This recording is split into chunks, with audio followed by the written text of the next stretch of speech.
Seguro Auto Use eu monto como quiser e só pago pelo que eu escolho. Se eu tirar o picles, eu pago menos, né? Não. Rápido e do meu jeito. Só na Use mesmo. Baixe o aplicativo e contrate. Use. Seguro tipo você.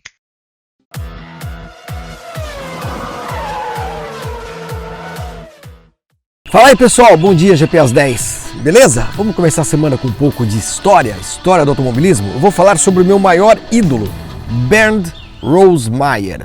Então vamos lá, vamos ligar esse Auto Union.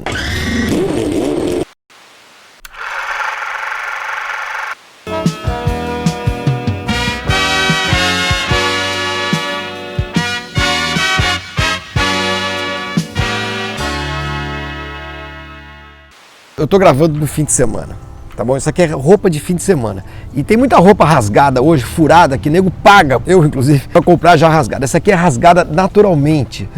Que vergonha. Vai assim mesmo.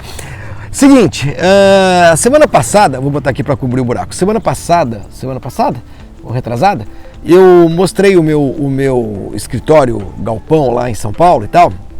E mostrei algumas imagens na parede, né, nos quadros, daquele que eu costumo dizer que é o meu maior ídolo no automobilismo, eu não vou aguentar esse furo, o Bernd Rosemeyer, piloto alemão da Auto Union.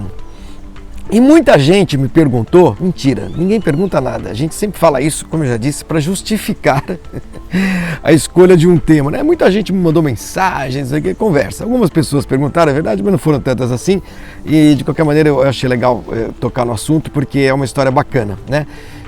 Então, enfim, muita gente me perguntou, afinal de contas, quem foi esse Bernd Rosemeyer e o que tem a ver a Auto Union, aquelas 4 argolas, com a Audi, com o DKV, com as corridas da década de 30. Então vamos lá, vamos contar um pouquinho dessa história para vocês, que tem até a ver com o Rio de Janeiro, porque os carros da Auto Union chegaram a correr aqui no Rio o Grande Prêmio Brasil, né, que foi disputado na década de 30, promovido pelo governo do Getúlio Vargas, e que trouxe equipes, carros, pilotos da Europa para correr num circuito que começava no Leblon, subia pela avenida que é hoje a Avenida Niemeyer, entrava pelo que é hoje a Rocinha, era a Estrada da Gávea, e dava uma volta enorme ali pelo morro, né, voltando ao Leblon, no circuito que se chamava de Trampolim do Diabo. Estão aí algumas imagens.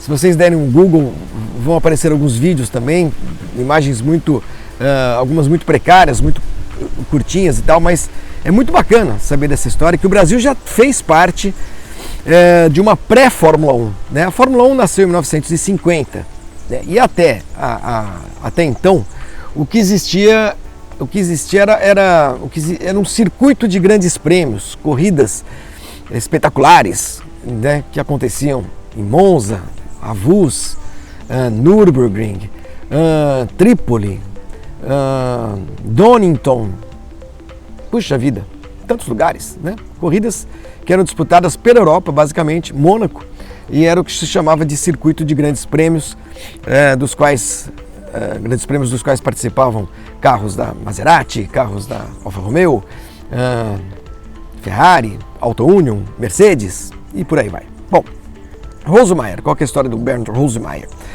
E qual que é a história das 4 argolas? Eu vou começar pelo Rosemeyer, depois eu falo das argolas, tá bom? Rosemeyer foi um jovem, nascido em 1909 na Alemanha, que se destacou muito rapidamente como piloto de motocicletas, e a Auto Union, que eu já vou contar a história dela, né? Mas que era grande, digamos, rival da Mercedes, era uma joint venture de 4 grandes montadoras, daí o nome Auto Union, união de autos, né? Com 4 argolas, 4 montadoras.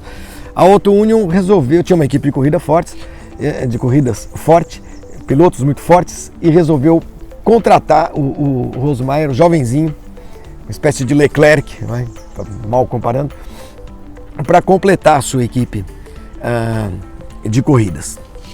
E o Rosemeyer começou a se destacar muito rapidamente, um piloto impetuoso, um piloto jovem que desafiava os veteranos da época, tanto da própria Auto Union como da Mercedes, como da Alfa Romeo, e começou a ganhar corrida. Em muito pouco tempo de vida, ele chegou a ganhar 10 grandes prêmios, né? 10 grandes prêmios. Um deles, não sei se ele ganhou esse, mas acho que sim, em Trípoli. Há uma lenda, acho que nem é lenda, é verdade mesmo, a história foi relatada várias vezes, que ele uma hora escapou da pista e ele passou no meio de 2 árvores, né? Depois voltou para a pista e o pessoal da Auto Union foi lá medir a largura por onde ele passou e tinha 2,5 centímetros de cada lado. Alguns relatos dizem 2 centímetros, 3, mas enfim, eu cheguei a 2,5. Ou seja, ele passou no meio de 2 árvores com um pelinho de cada lado e tal. E, enfim, essas proezas eram aquelas que faziam dele um piloto que começou a ganhar muita popularidade. Nós estamos falando do final da segunda metade da década de 30, quando a Alemanha já vivia sob o regime nazista, de Adolf Hitler. E a máquina de propaganda nazista, né, ela utilizou muito as corridas, o automobilismo, como ferramenta, né, ferramenta de divulgação da Alemanha, do regime alemão, da superioridade tecnológica da raça alemã, aquelas baboseiras todas, né? E tanto a Auto Union quanto a Mercedes, elas eram financiadas pelo regime militar, os seus departamentos de competição. Por quê? Porque eles corriam fora da Alemanha, corriam na Europa, corriam na África, corriam na América, nos Estados Unidos, correram no Brasil também. E as vitórias de marcas alemãs eram utilizadas pelo regime nazista para fazer propaganda dele próprio, né? Tanto que alguns carros muitas vezes correram com a suástica na carenagem. Vocês estão vendo algumas fotos aí, tanto da Mercedes quanto da Auto Union. Era um negócio pesado. O Rosmeier, como muitos ídolos populares, tanto no esporte quanto na cultura, né, quanto na música, na literatura, no teatro, enfim, pessoas populares, foram arregimentados pelo regime militar, alguns deles à força até. Diz a lenda aí também, diz a lenda, a biografia que eu já li do Rosmeier garante isso, que ele o fez a contragosto, né? Ele é obrigado a não alistar no exército, mas a se vincular ao exército. Ele recebeu uma patente, como acontece hoje com atletas brasileiros que disputam os Jogos Olímpicos, Pan-Americanos e tudo mais, e fazem assim, continuam, nunca varreram um quartel na vida, porque tudo que soldado faz hoje é varrer quartel e pintar árvore de branco, né? Nunca pegaram um fuzil, nunca serviram ao exército, mas são, digamos, adotados pelo exército e por isso representam o exército brasileiro. Uma bobagem que vem desde a época do governo do Lula. Só para fazer um parênteses aqui, que eu não sei se o Rosmeier era um nazista convicto. Acho que não, pelos relatos todos que eu li. Mas corria sob a bandeira da Alemanha nazista na época, né? E em 1938, este rapaz, já casado com uma jovem aviadora chamada Elie Beinhorn, alguma coisa assim, esses dois formavam o casal mais popular da Alemanha. Era uma jovem aviadora que vivia fazendo viagens ao redor do mundo, pequenos aviões, atravessava o deserto do Saara, enfim, aquelas coisas da primeira metade do século passado, de muitos pioneiros, muitos aventureiros e tudo mais. E ela era isso, essa menina, Elie. E o Rosmeier piloto. Então era o casal 20, né? Vocês lembram do que era o casal 20? Casal 20. Mostra aí, Thiaguinho. Pronto, já mostrou. Agora vocês procurem no Google o que era o casal 20, porque dessa expressão. Era uma série da televisão. Mas enfim, era o casal 20, era o casal mais popular, era o Brad Pitt e Angelina Jolie da Alemanha. E aí, em 1938, o Rosmeier, correndo, piloto da Auto Union, resolve estabelecer um recorde mundial de velocidade em linha reta. Uma primazia que era disputada pela Mercedes e pela Auto Union, né? Aquela gigantesca máquina de propaganda, de tecnológica e tudo mais. E no fim de janeiro de 1938, a Mercedes leva Rudolf Caracciola, olha o Giovanni ali, Giovanni, as perninhas tortas dele, parece o Garrincha. Leva Caracciola para Autobahn Frankfurt-Darmstadt, numa manhã, perto do aeroporto de Frankfurt, inclusive. As fotos da época mostram até, no fundo, o hangar do Zeppelin, né?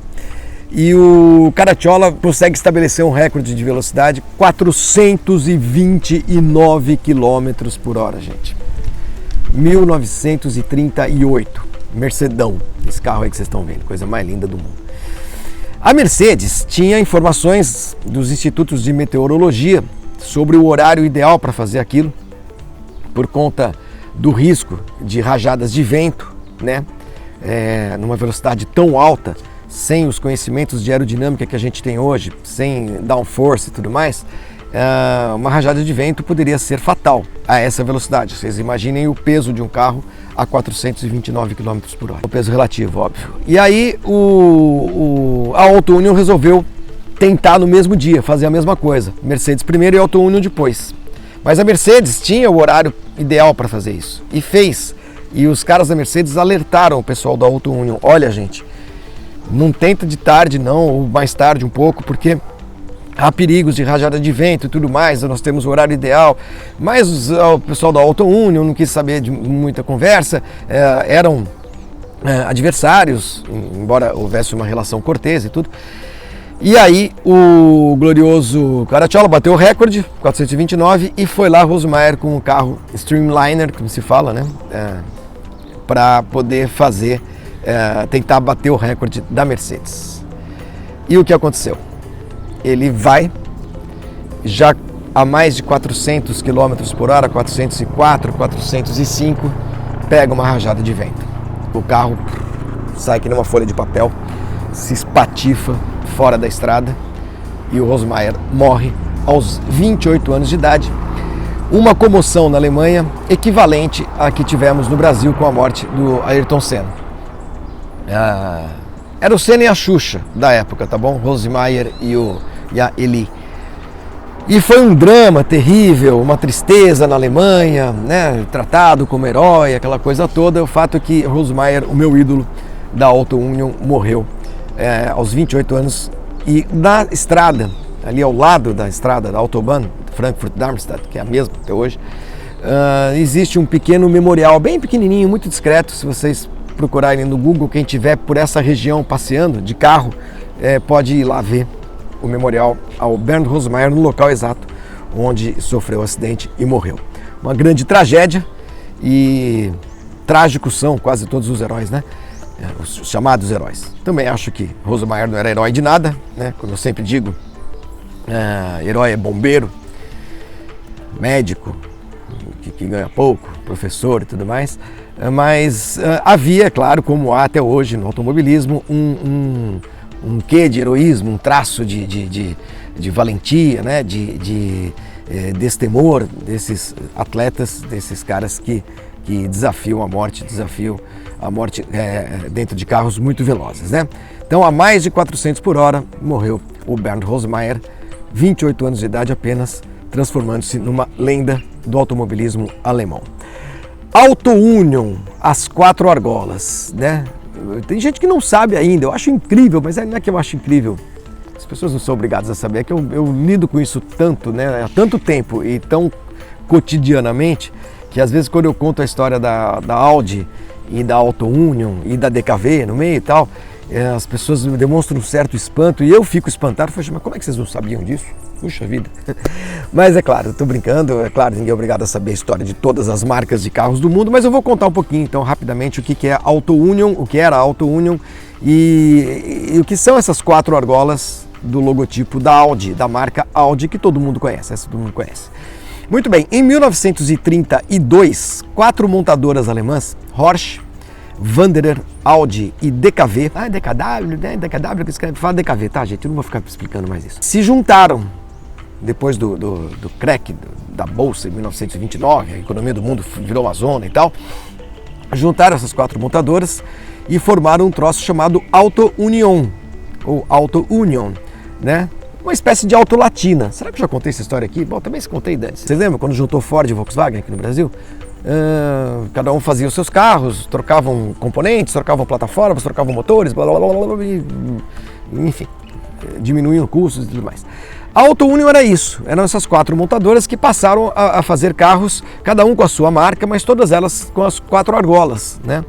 Porque assim podiam compartilhar alguns componentes, enfim, otimizar a produção e tudo mais. Então a Auto Union virou uma grande montadora, uma grande holding, joint venture dessas 4 marcas, que haviam nascido, por exemplo, a Wanderer fazendo carruagem no final do século anterior. A Audi, fundada por August Horch, que foi o fundador da Horch, ou Horch, né? Ele perdeu a Horsch para os seus acionistas, né? Era o sobrenome dele. Montou uma nova fábrica. Ele, por sugestão do seu filho, Horsch é o imperativo de escute, ouça em alemão, né? Também isso é um nome próprio, mas também é o imperativo do verbo ouvir. E aí o menino sugeriu para ele, quando ele estava montando a nova fábrica, que traduzisse para o latim o verbo Horsch, né? Essa forma verbal Horsch, que dá audi, ouça. Audio vem de ouvir, né? No latim. Então, audi nada mais é que a tradução para o latim do sobrenome do August Horsch, que fundou a Horsch e depois fundou a Audi também. E DKV era uma marca que tinha sido fundada no começo do século também por um dinamarquês que começou a fazer motores a vapor, depois motores para carrinhos de brinquedo, e depois começou a fazer motocicleta. Das Kleine Wunder, né? A Pequena Maravilha, foi o primeiro carro fabricado em linha com tração dianteira, tanto que todos os DKVs têm como código F alguma coisa. E aí essas quatro se juntaram e formaram a Auto Union. Quando veio a Segunda Guerra Mundial, essas fábricas se dedicaram ao esforço de guerra, foram destruídas, enfim, acabou a Auto Union. E depois da guerra, os remanescentes dirigentes dessas empresas resolveram refundar a Auto Union na Alemanha Ocidental. A Alemanha foi dividida. Na Alemanha Oriental, as fábricas que ficaram para lá deram origem aos carros da Alemanha Oriental, Trabant, Wartburg e tudo mais, principalmente com motor de mecânica DKV. E do lado ocidental, a Auto Union foi refundada, mas não para fabricar os carros que fazia na década de 30. Os grandes Audis, os grandes Horsch, os grandes Wanderer, os pequenos DKV. E sim, os pequenos DKV apenas. Protótipos de 1937, 38, 39, pré-guerra, que acabaram dando origem àquilo que a gente conhece como o nosso DKV brasileiro, esses que eu tenho um monte na garagem e que são os carros mais lindos do mundo, né? Então os DKVs passaram a ser fabricados, eram baratos, sob o carimbo Auto Union, carro DKV, fábrica Auto Union, e assim foi, depois da Segunda Guerra, esses carrinhos foram ganhando popularidade, foram vendendo bastante, até que a Mercedes comprou a Auto Union e incorporou a Auto Union. E começou a desenvolver um motor 4 tempos para esses carros, que depois seria herdado por quem? Pela Volkswagen, porque a Volkswagen comprou a Auto Union da Mercedes e resolveu continuar produzindo os DKVs durante algum tempo, pouquíssimo tempo, até pegar esse projeto de motor 4 tempos e espetar no primeiro DKV, no primeiro Audi, na verdade, no último DKV era o F102, com motor 2 tempos ainda, o primeiro Audi, e eu vou explicar porque que virou Audi, motor 4 tempos, 4 cilindros, que é o motor que deu origem ao motor do nosso Passat, né? Desenvolvido pela Mercedes-Benz. É que quando a Volkswagen comprou a Auto Union da Mercedes, trouxe junto os projetos que a Mercedes já estava desenvolvendo, que a Auto Union já estava desenvolvendo sob a gestão da Mercedes. E aí, em 1965, a Volkswagen, que só fazia basicamente Fusca e Kombi, e de Carmanguia, resolveu lançar no mercado uma marca premium, para começar a explorar outros mercados, né? Concorrente da BMW, concorrente da Mercedes, concorrente da Porsche, concorrente da Renault, enfim, o mundo já estava começando a se globalizar. E aí a Volkswagen, que tinha os direitos de uso sobre as 4 marcas da Auto Union, que ela comprou da Mercedes, Audi, Wanderer, Horsch e DKV, decidiu ressuscitar a marca Audi, que era um nome ótimo, um nome fácil de falar em qualquer língua, em qualquer idioma. Horsch não dá, Wanderer é enorme, DKV fica aquela coisa, até confundir um pouco com BMW e tal, e tinha uma ligação muito estreita com os carros mais populares, motor 2 tempos e tudo mais. Então Audi, que até a Segunda Guerra era uma marca de carros grandes, caros, carro de gente rica, né? A Volkswagen ressuscitou a marca Audi, mas usou o logotipo das 4 argolas, da Auto Union, e não o logotipo da Audi, que é esse que vocês estão vendo aí, que tem um número 1, é o primeiro logotipo da Audi no pré-guerra. Daí a origem da Audi. A Auto Union, durante os anos pré-guerra, né, essa grande joint venture dessas 4 montadoras, é que começou a participar de corridas, sob estímulo do governo nazista, né? E os carros da Auto Union, portanto, os carros de corrida também levam as 4 argolas, mas não são necessariamente Audis, né?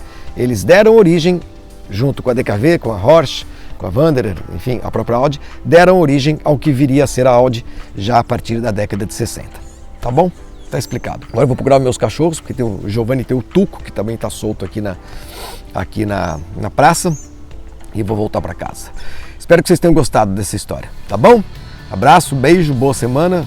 Quarta e sexta a gente fala um pouquinho mais de Fórmula 1, né, deste grande prêmio de Singapura que está chegando. Bye, bye.